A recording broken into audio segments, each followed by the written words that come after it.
ফিমো জিয়াওকে বলে, তুমি এখন আসতে পারো, কিন্তু জিয়াও যেতে চাই না। আর পুরো বিষয়টি ফিমোকে খুলে বলে। ফিমো রুমে থাকার বদলে জিয়াওকে কিছু খাবার বানাতে বলে, কিন্তু জিয়াও চালাকি করে খাবারগুলি দোকান থেকে কিনে আনে। ফিমো যখন জানতে পারে এগুলো বাইরের খাবার, তখন সে উঠে যায়।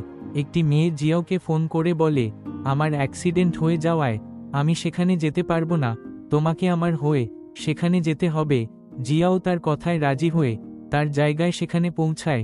জিয়াওকে সেখানে অনেক অপমানিত হতে হয়। যাও বিষয়টি জানতে পেরে ফিমোকে ফোন করে, আর ফিমো শটটি থামিয়ে দেয়।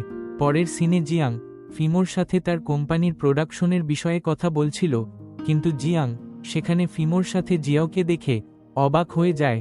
পরের দিন জিয়াং একজনকে জাসুস রূপে তাদের দিকে নজর দিতে বলে, যার নাম লিন। লিন ছিল ফিমোর ইন্ডাস্ট্রির একজন এমপ্লয়। লিন ফিমোর সাইন নেওয়ার জন্য ফিমোর বাড়ি যায়। ফিমো লিনকে চিনতে পেরে জিয়াওয়ের সাথে দুষ্টুমি করতে থাকে। লিন বাইরে বেরিয়ে এসে জিয়াং বলে, তাদের মধ্যে কিছু তো চলছে।